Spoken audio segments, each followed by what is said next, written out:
Don't act like you're nervous. I'm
Good evening. On behalf of your Board of Trustees, it is my pleasure tonight to welcome you to the commencement exercises for the class of 1996. Parents and families, be proud of your graduates. They have worked hard and have earned the right to be here tonight to receive their diplomas. In this class are National Merit Scholars, athletic champions, award-winning musicians, and many wonderful young men and women. Teachers and staff members, thank you for all your efforts in helping these students to succeed. Your hard work has paid off. And to the graduates, it's exciting to be here tonight, to see you on the threshold of your adult life. We hope that your time spent at Sonora High School has helped prepare you for what the future holds. We commend you on your choice of a class motto, excellence and how to attain it. What a wonderful goal. Last week at Scholarship Night, when so many of you were honored, Mr. Southard talked about life being what you make of it. And at Baccalaureate on Sunday night, Harold Nepper challenged you to pursue and achieve excellence. I would like to leave you with one more thought this evening. William Jennings Bryan once said, "Destiny is not a matter of chance, it is a matter of choice. It is not something to be waited for, but rather something to be achieved." As you leave Sonora High School, whatever you decide to do with your lives, give it your all. And don't be afraid to dream. Remember, all your dreams can come true if you have the courage to pursue them. We extend our congratulations to you on the successful completion of your high school career, and we wish you the best of luck in your future endeavors.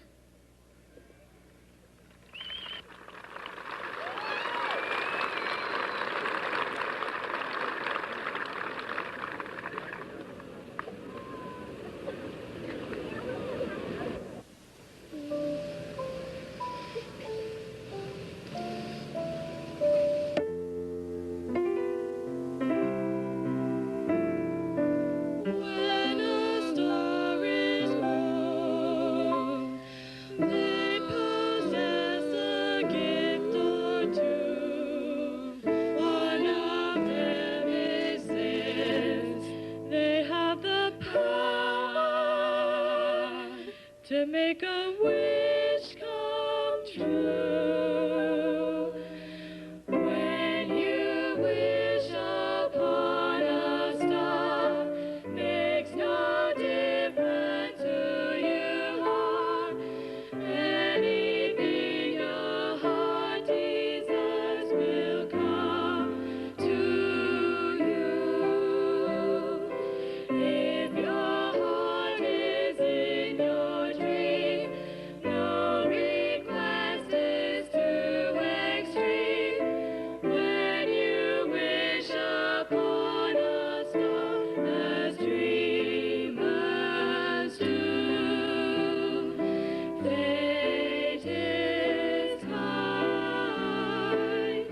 She brings to those who love the sweet fulfillment of the secret longing.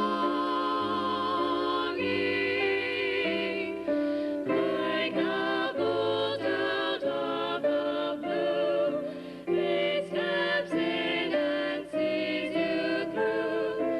When you wish upon a star, your dream comes true.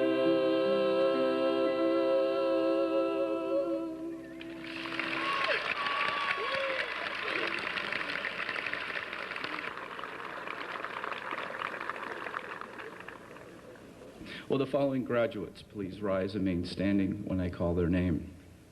Sean Crook, Julie Davis, Jennifer Emanuel, Eric Ferreira, Elaine Frazier, Zachary Parks, Julie Singenthaler, Marika Steuben, Shelley Timmons, Sarah Troy, and Christina Weber. The California Scholar Ship Federation honors these 11 graduates for their academic success during their years at Sonora High School. These students have earned the right to be life members of CSF. Each have elected to enroll in the most challenging courses this school offers, courses which are recognized and accepted by the University of California in fulfilling their entrance requirements. These students have qualified for membership this year in at least 3 semesters during their sophomore and junior years. They have chosen the harder road, traveled it with honor and distinction, and for having met this challenge, each of these graduates is entitled to wear the traditional gold honor cord with their robes.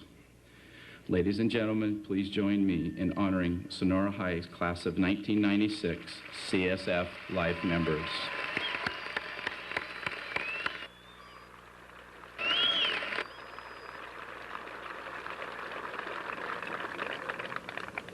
Good evening.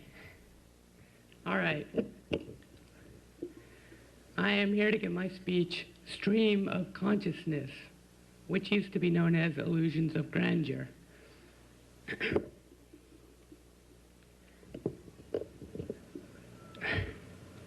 In the middle of impassable mountains, adjacent to Voltaire's El Dorado, there exists a pure, untouched mountain lake. Neither its width nor its breadth has been measured, but most agree it is infinitely deep.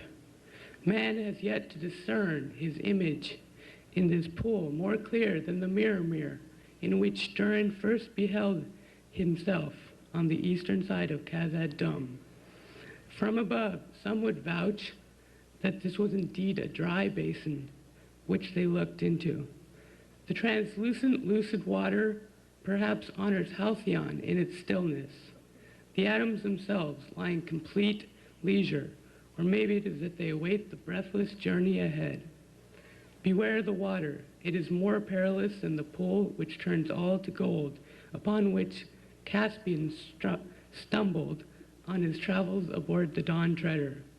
For from this lake springs thought, and thought runs her race from here, down, down, down, about the garden, nibbling at the roots of the tree for sustenance, muddying Sisyphus' footstep, leaping and tumbling off the crown of Olympus, drowning in the marsh that is mankind.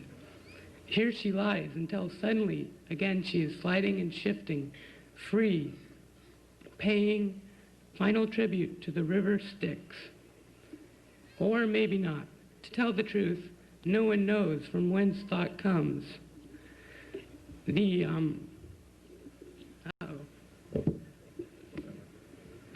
Oh yes.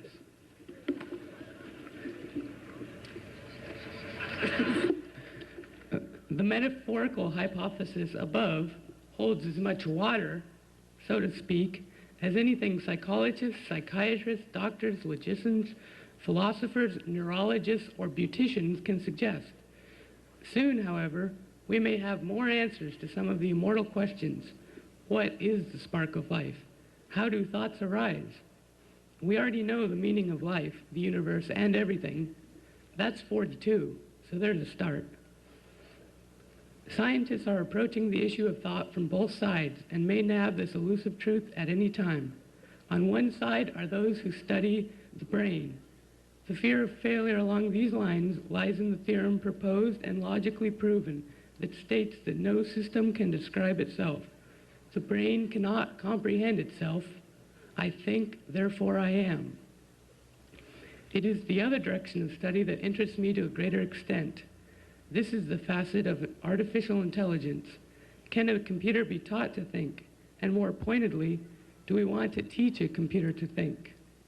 Science fiction writers have been asking this one for a long time. Also, there's the question of whether the brain is merely an extremely complex system or if there's something more, a spark. A pertinent scene that just occurred ran along these lines. A hulking mass of ones and zeros, Deep Blue, built and programmed by IBM, matched wits with human chess champion Grandmaster Kasparov.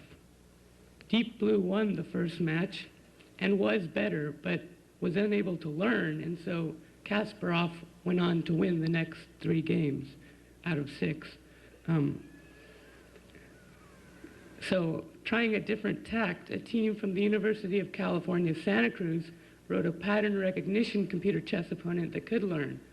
It started only knowing how the pieces move, which is more than some people know, but after thousands of games, this program was a match for intermediate level humans. Now there is talk of combining the raw power of Deep Blue and the brainy pattern recognition techniques. Throw in a touch of the new buzzword fuzzy logic, and you have a truly smart computer. All this seems both a little exciting and disturbing. If man can create intelligence, is the mystique and romanticism of life destroyed? Who dares to quantitate emotions?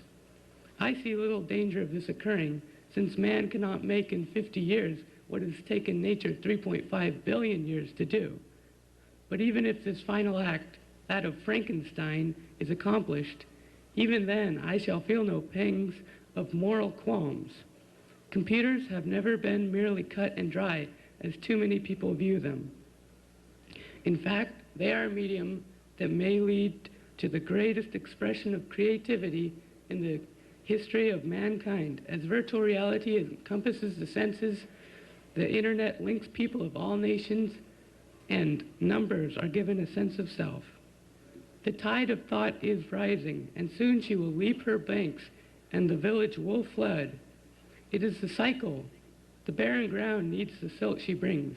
In your turbulent times, remember the lake, for it is the constant. Ever shall it lie pristine, tucked in the east and soft beneath the morning stars. Thank you. Good night.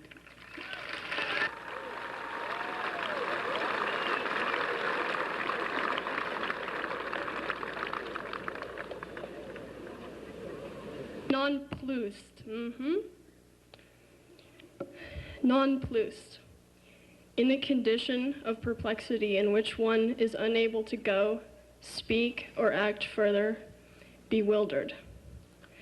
Baffled, at a loss, doubtful, confounded, confused, amazed, benighted, misguided, lost, astonished, thunderstruck, shocked, muddled, upset, dazed, giddy, dizzy, reeling, vertiginous, puzzled, misled, addled, uncertain, surprised, disconcerted, appalled, aghast, adrift, off the track, stupefied, astounded, agog, agape, breathless, befuddled, stunned, startled, dumbfounded, dazzled, stunned, electrified, staggered, petrified, awestruck, flabbergasted, flustered, rattled, in a dither,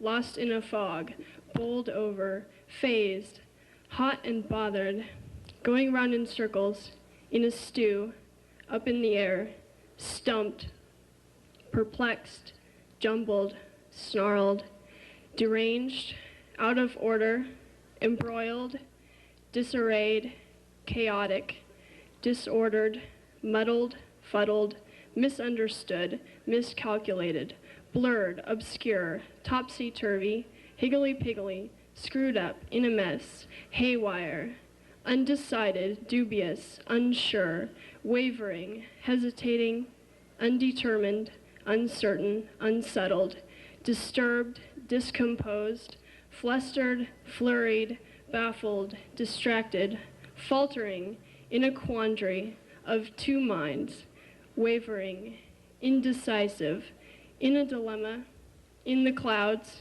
up a tree, not able to make head nor tail of it, out of focus, wishy-washy, mixed up.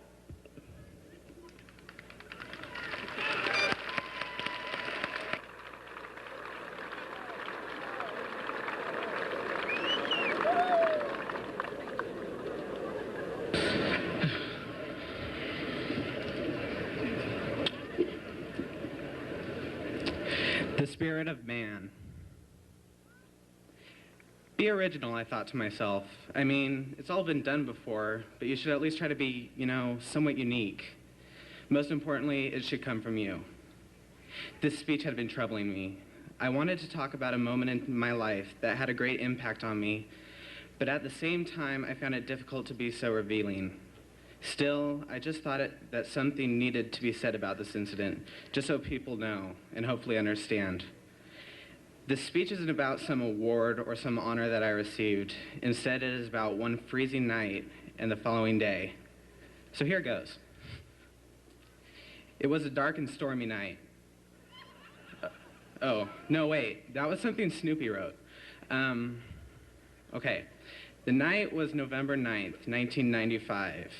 You all might remember this night as the clash between the Sonora and Oakdale football teams.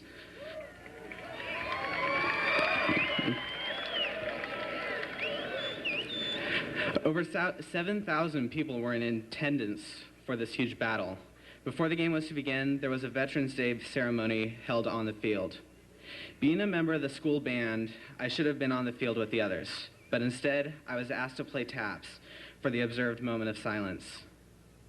I nervously waited up by the press box, right up there, for that moment to arrive. Frigid, hyperventilating, trembling, shocked by the gigantic number of people, I knew this position was not at all where I wanted to be.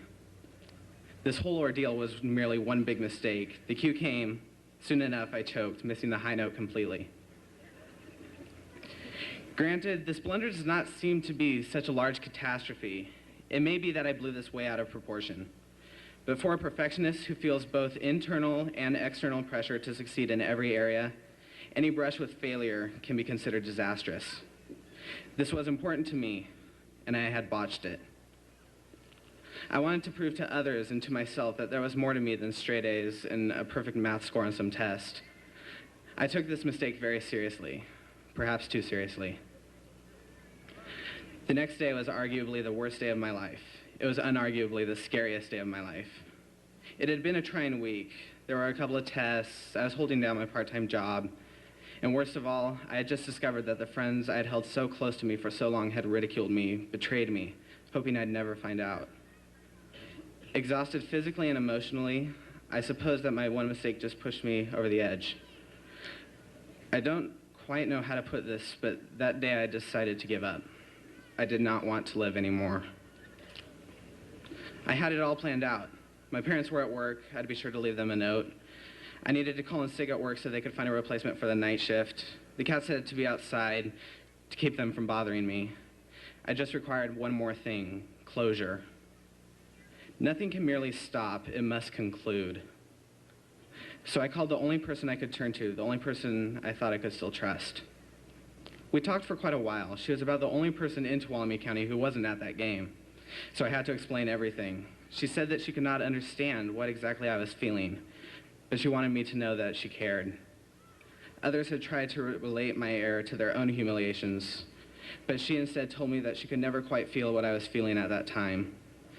For some reason, I could not force myself to tell her goodbye. I guess I just needed that one thing to lift me back up. Gradually, I recovered. I went to work that evening, I was able to face the people at school, and I even found the strength to continue playing trumpet. Most importantly of all, I was able to find friendships that became so instrumental in keeping me going. I'd just like to thank them briefly right now, so bear with me. I owe my gratitude to Clifton Amend, who befriended me when I assumed that nobody ever would. To Kevin Ferreira, who proved that I can have a lot in common with somebody as different as I thought I was. To Steve Dietrich, who showed me that it is okay to be the weak one. To Claire St. John, who hung with me through each and every mood swing, mine and hers. And finally to Marika Steuben, who on the day after the nightmare literally saved my life. It might be somewhat presumptuous of me to think that this story is symbolic of humanity, but it does remind me of a quote. Anne Rice once wrote, "So we reach into the raging chaos, and we pluck some small glittering thing, and we cling to it, and tell ourselves it has meaning, and that the world is good, and we are not evil, and we will all go home in the end." Amazingly enough, we only need one thing to keep us going. That thing is hope. It may be the hope that you'll win the lottery. It may be the hope that you'll meet your ideal mate. It may be the hope that tomorrow will be better than today. There's something indomitable about the spirit of man. He is met with continuous challenges, fights with every ounce of strength, and will not surrender at any cost. He is truly noble and heroic, rising above any adversity. I had mentioned the importance of closure. My closure came 1 month later at the band's winter concert. Our last song has always been the traditional retreat, followed by taps, followed by the national anthem. I was again asked to play taps, but I was hesitant until that decisive moment. I nodded my head, signaling that I would try it again. This time, however, I played it perfectly. And that, my friends, is closure.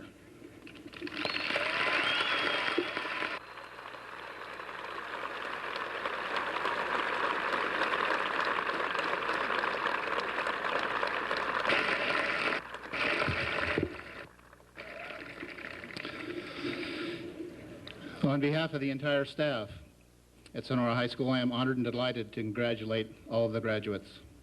Tonight is the culmination of 13 years of hard work and dedication. Each of you should be very proud of this achievement. The class of 1996 is a special one. Sonora High School really is the home of great students, great musicians, and great athletes. Among your ranks are a great many who excelled academically, achieving grade point averages of 3.5 and above, being named to the principal's honor roll, and receiving academic block letters. Many of you are in the award-winning Sonora High School Golden Regiment or the performing a cappella choir. Still others perform brilliantly in the stage productions of Tom Jones, The Boyfriend, and Secrets. In addition, represented tonight are the Sac Joaquin section and Valley Oak League champions in football and boys cross country. The Valley Oak League champions in boys basketball, boys track, softball, boys tennis, the Division II State Player of the Year in football, 2 All-State players in football and basketball, and the Sac Joaquin section singles tennis champion. The class of 1996 is an exceptional one indeed. Many of you will go on to higher education and job training. All of you have played a unique role at Sonora High School. You have added to the positive culture and tradition that makes Sonora High School a place of world-class learning. It is now my privilege to announce those students who have achieved a 4.0 or higher grade point average over their high school careers. Would you please stand and be recognized as I call your name? George Briquette, Sean Crook, Julia Davis, Caleb Emmons, Eric Ferrara, Julie Siegenthaler, Marika Steuben, and Jamaica Winship. Congratulations to all of you.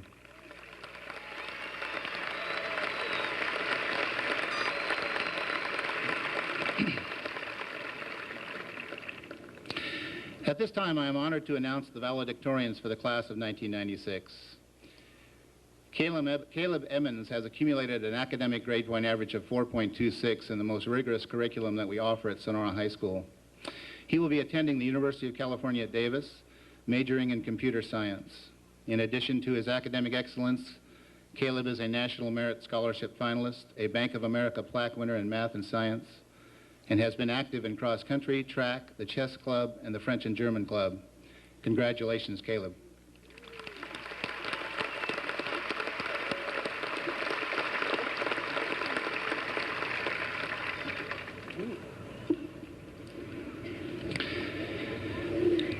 Eric Ferrara has accumulated an academic grade point average of 4.20 in the most rigorous curriculum that we offer at Sonora High School. He will be the first student from Sonora High School ever to attend MIT, the Massachusetts Institute of Technology.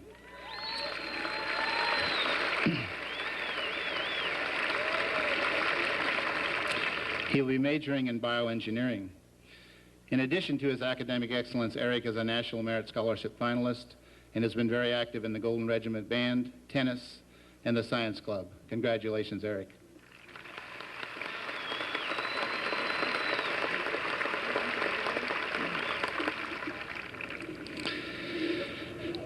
Marika Steuben has accumulated an academic grade point average of 4.22 in the most rigorous curriculum that we offer at Sonora High School.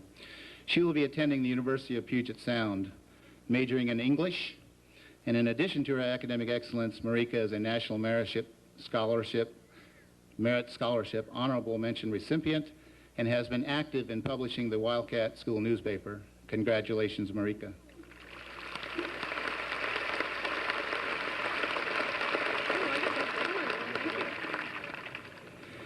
Thank you.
Two years ago, we began the induction into the Wildcat Circle for longtime supporters of the Sonora High School and its students. Previous inductees have been Ken Wivel, Bob Harshkamp, Phyllis Harshkamp, Dr. Jim Mawson, Ted Bird, and Bob Rundle. This year, we will induct 2 additional members into the Wildcat Circle. Each plaque is presented in appreciation for your continued commitment to students and staff at Sonora High School, and further states, the first great gift we can bestow on others is a good example. Our first 1996 inductee is Mrs. Dorothy Francis.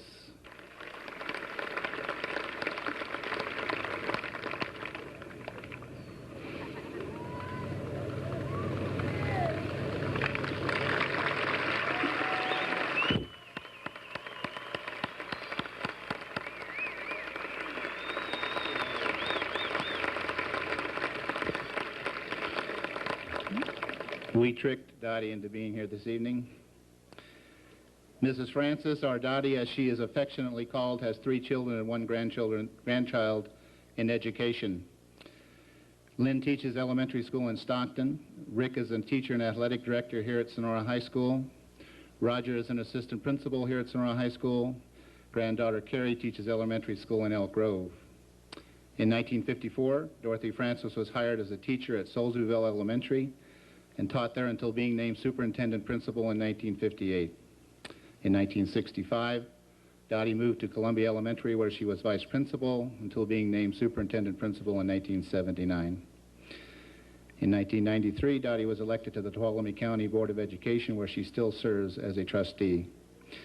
In addition, Dottie has donated various items, including athletic uniforms, to Sonora High School. Dottie is an avid supporter of all kids, and if you come to any athletic event at this school, you'll see her there. It is our privilege to honor Dottie Francis with induction into the Wildcat Circle 1996.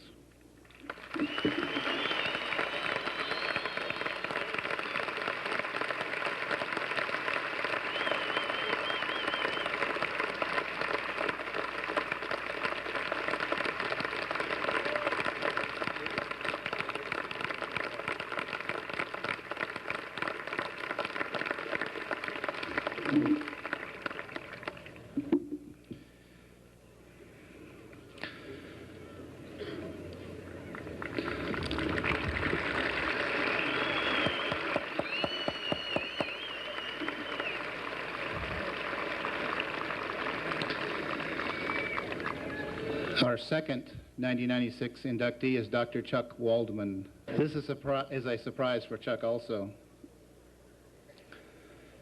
Dr. Chuck Waldman is married to his wife Janet, has a son Matt who is graduating from Sonora High School tonight, and a daughter Sarah who will be a junior here next year. Chuck is a longtime resident of Tuolumne County who volunteers his time as team doctor. Dr. Waldman has spent the last 20 years organizing the doctors who provide free physicals for all of our student athletes each fall. In addition, he has thanked the participating doctors by having a dinner for them at his expense. Our athletic staff knows that they can call on Chuck, and he will be there for them at any time. It is our privilege to honor Dr. Chuck Waldman and with induction into the Wildcat Circle in 1996.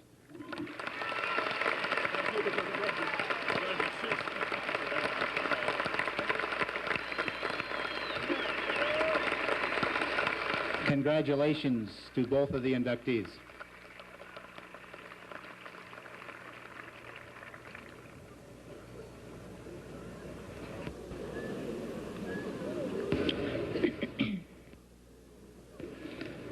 The Board of Education, Mr. King, Mr. Harris, faculty, graduates, and friends, I have a great pleasure to be here tonight.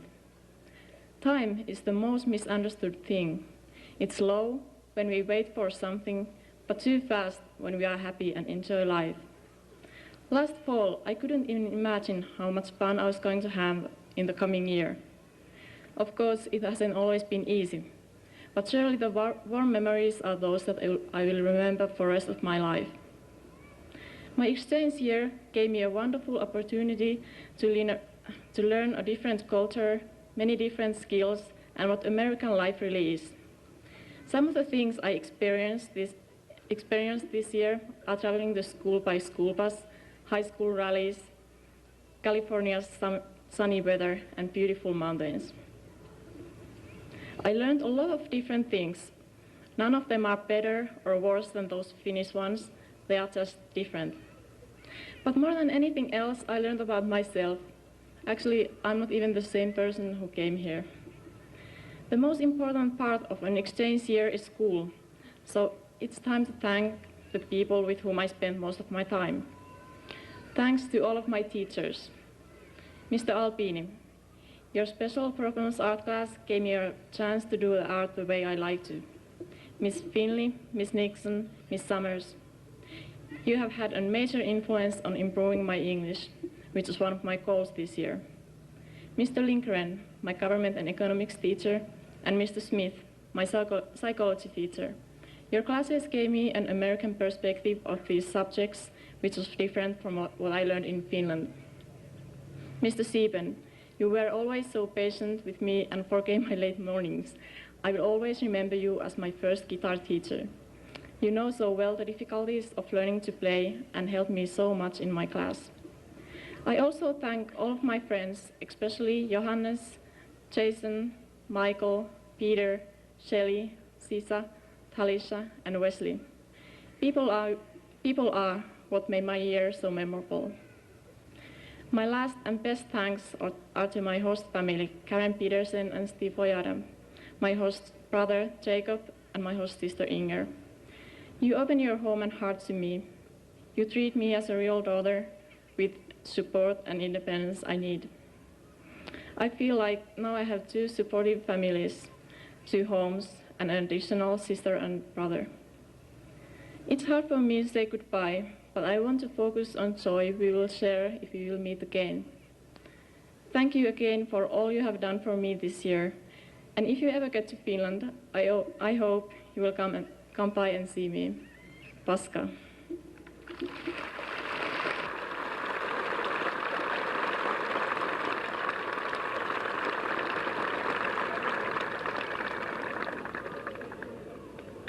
Hi.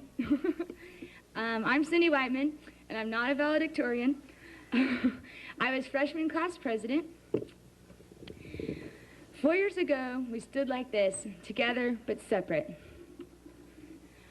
Our parents all laughed and cried over our achievements.